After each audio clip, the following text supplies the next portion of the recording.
Okay, so here we are in Maya 2020. We'll import the scene that we created in Spy into Maya. There is also a workflow for Houdini, and I have posted links for both in my description. If you implement for Houdini, it's a digital asset that you create basically through the script, and that you will use to import the data. But once you import in Houdini, there is nothing you have to do. It's good to go. In Maya, I haven't been so lucky. There are a couple of things that we will have to change after we import, but still it is a way simple workflow. So let's get started with that. Once you run the Python script in the link that I have in Maya, you will be able to create this icon, and that will help you bring in the data. So let's go to image first. And in my source image folder in references, there is an image called NYC angle. So we'll bring that in. And for JSON file, we'll go to data folder, and there is NYC tutorial JSON. As soon as I click import, you see that something has happened. Things have been created. If you go to attribute editor, you see that the image has come in, and in group here you see the camera has come in also, but there's nothing you see here. And that's because, if you recall, our scale is massive, and this is a very small grid compared to the size of the scale we have. Even though Maya is still using centimeters and our import is also in centimeters, the building's height of 95 centimeter, that's tall. And if our camera is at 155 centimeter higher than the ground plane, there is no way you're going to see it from this distance. So let's scroll up, and we can see that we have this camera created right here. So if you select this camera, you can see in file here how high it is. It's about 60 meters or 60 centimeters in this case from the ground plane. And remember, the ground plane is still on top of the building. So let's do this. Let's split this into a quad view and bring in the camera view here. Now, before we start looking at how we can use this, there are a couple of adjustments we need to make in Maya. And again, this is not the case for Houdini, but here we have to. You can see that the image does not line up with the sensor of the camera here, or the backplate. That's because if you go to the camera, you can see that our sensor size is still 36 by 24, and that's not what we had inputted there. We had inputted 20.3, but somehow that data is not coming through, so I have to manually put that again. The second issue is, and let me demonstrate how I found out about that.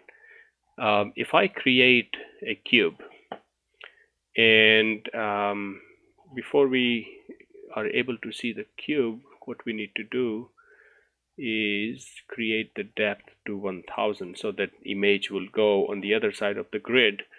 Now if I look at the cube, it's right here, and let me just scale it up a little bit so we can see where it is. That does not make any sense, because if you go back to FSpy, what you see is that the ground plane 000 is on the corner of this building, and this cube is not, although it is at 000, and you can see the grid here around that, it's not aligned to this building. And the reason for that, again, is if you go to the camera, the focal length of the camera is 35. Now if you go to FSpy, it's supposed to be 27.88497. Again, this data somehow does not migrate into Maya. It works perfectly in Houdini, but Maya doesn't recognize that for some reason. So all you have to do is just copy it by clicking that button, go to Maya and delete this 35, and then I'll just do Control V so that information comes in there. Now that's the full length of data. So now if I hit enter, you see that our cube moved and the entire grid moved, so that now it is on top of this this building, and that is now perfectly aligned and everything is now ready to go, except our ground plane is still 95 centimeters higher than the ground plane that we know. So what we can do is select the camera again, and in our elevation, which is 59, I'm going to just say 154 because I'm adding 95 to that, and well, it wouldn't change obviously because this parameter is locked when it came in from FSPY. So let's unlock it, and now we'll change it to 154, and now you don't see the ground plane. Okay, so let's do a couple of things here just to see how it actually worked. If I go to the perspective view and find this cube, what I would like to do is use this cube to have a geometry that would match this building. Right now, that's quite easy to do because we know where the building is. The corner of the building is aligned to the origin. So what we need to do is first hit the D key. I don't know why I created the keyframe, but okay. So hit the D key and now snap it to the corner of this box, and now hit the D again to come out of the pivot mode. And I'm going to click hit X, depress it, and then middle mouse click the origin here. So now the building is aligned to the corner, and that's exactly what I wanted. Now the interesting thing is that if I make the scale value in Y of 95, it brings the building to the exact height of the building that we have in the picture here, because we had measured it in Google Maps, Google Earth. So now all I need to do is, and again you can see that it's almost 40. So if I put 40 here, it's going to align to that angle point. But I'm gonna keep going because I need to, well actually let's do this. Let's keep it at 40. And I'm going to, let's see, take this face here in the back, and I'm going to extrude that face out in the other direction. Now here, let me put the wireframe so I can see where this face is going.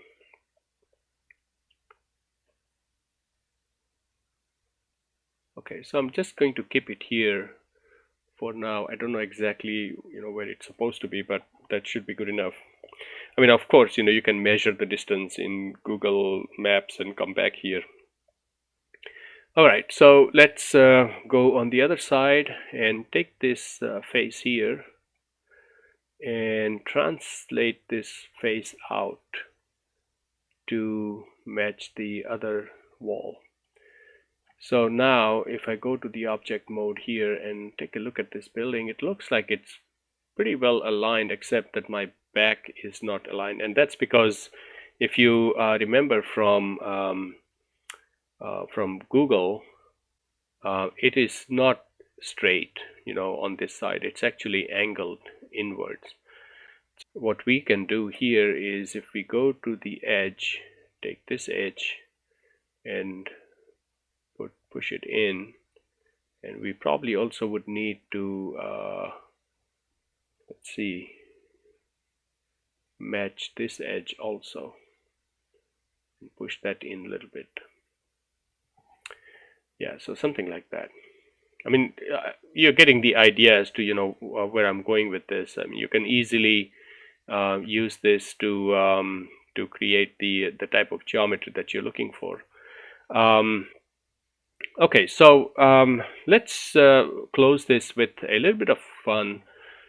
Um, let's say I want to drop something from the top of this building, the tallest building that you see here. It's called New York by Garay. It's a very famous building. Um, but let's say we want to drop something down. Now, we obviously have to know how tall this building is. And again, if you go to Google Maps, Google Earth, sorry, and find that building, which is this building here, if you look at this building, right? And the same drill, if you put your mouse on top of it, you can see that it's about 167 meters.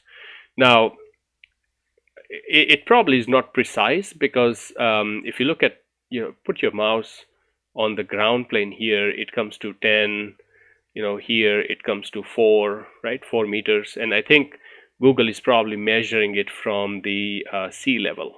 But for our simulation work, it's going to be fine. So this is 267. So let's create a cube. And this cube, we are going to translate y to 67 centimeters. Now, you don't see the cube because it's higher than the camera and very close to the camera, or I should say close to this building. So obviously, you need to push it out in the negative direction, negative z direction. Now, how much negative z direction do we need to push? So let's again go to that building that we are using as the origin, which is this building here. And we need to find a distance between this building and the other building that's at the far end. So I'm going to start a new distance from the street here. I just need approximate for this project. We're not really doing anything scientifically correct, but just something that would be approximately where we need to be. So I put here, and it says about 315 meters. All right, so let's go in negative z direction 315, and you will see that box right there aligned with this building, although it's straight right now, and we need to push it on the onto the x direction right here. It's too small, so let's bring it up to, say, maybe 15, and let's hit 4 for the 5 for the geometry, shaded geometry. Now, this cube is exactly as high as this building, roughly, because that's where we are putting. What I'm going to do now is, let's see, first I want to delete history on this. So let's go to edit, delete by type, history. And I want to convert this into a dynamic object. So we are in FX mode here.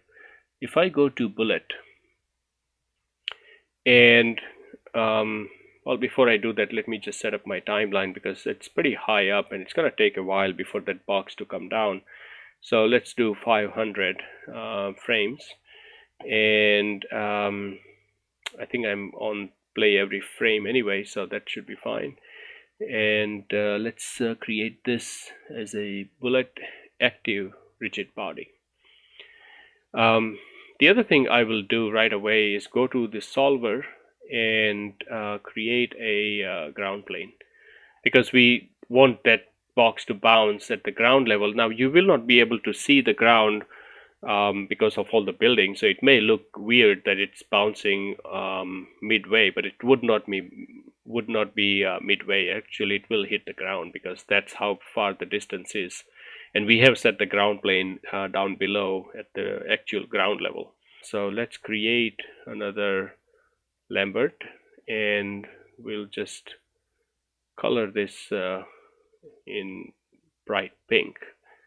And now let's see what happens. So there is the pink object coming down, and it's falling, accelerating, and it's hitting the ground, and it's going across. So my my point here is that what you just did is created a real scale, real world scale scene from a simple picture. And that is, I think, incredible that we are able to do this, with such ease. Now, just to close it off, I'm going to export this camera. So let's select the camera and export it as FBX. And we will place it in FBX folder, which already it is. Okay, so NYC camera, that's what I'll use, and I'll just replace that. So export selection. And what I'll also do is I'll not care about this box that we just simulated, but I'll take this building here, and I'll also export that out in FBX, and that will be my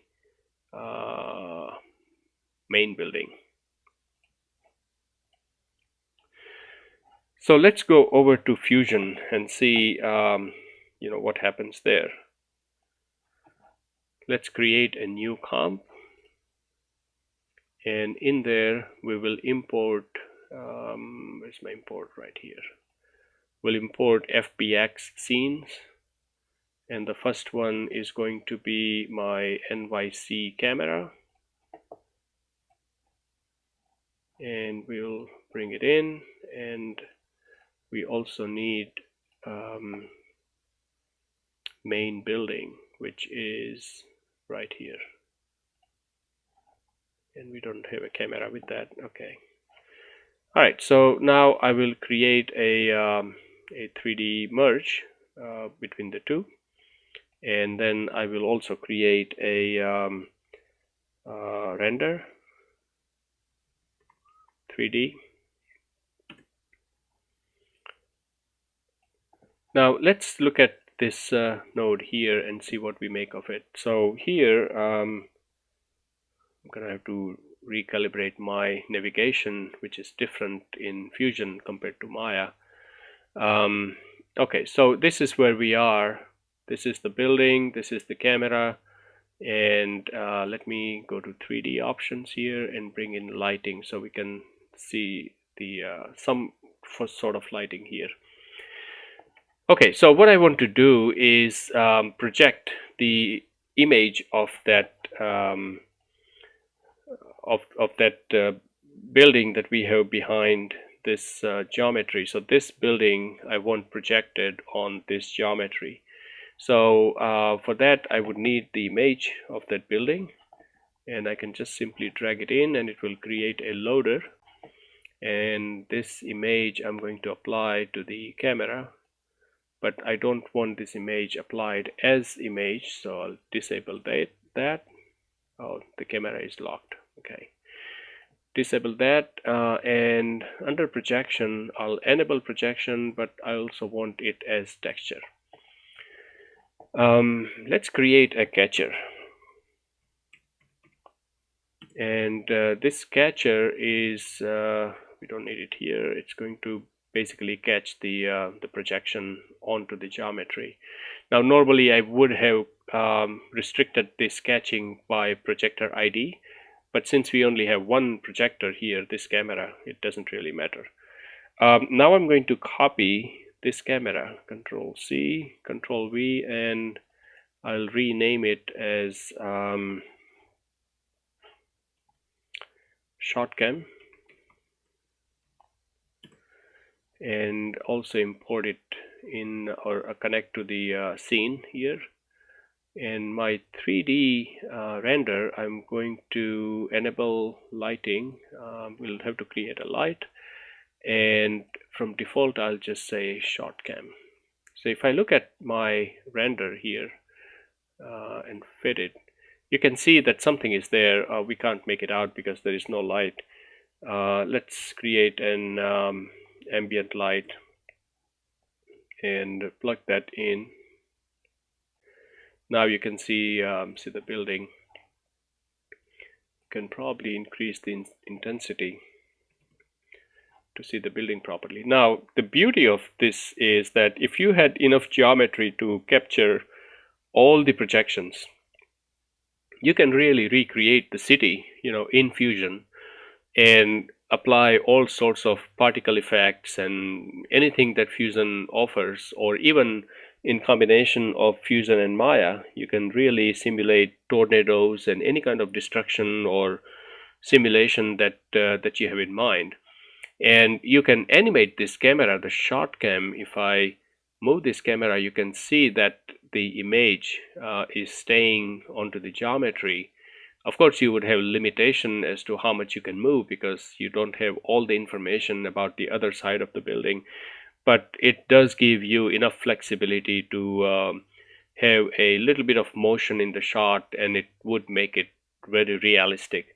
So yeah, so all that from just one picture, and that's just an incredible um, workflow that you can actually do such a thing, from just one picture. So I just wanted to highlight that process here, and I hope there was something of use to you. I really thought this was great because now I can recreate that city at the actual scale in Maya, in Houdini, and then really create the effects that I have in mind. So thanks a lot, and more to come.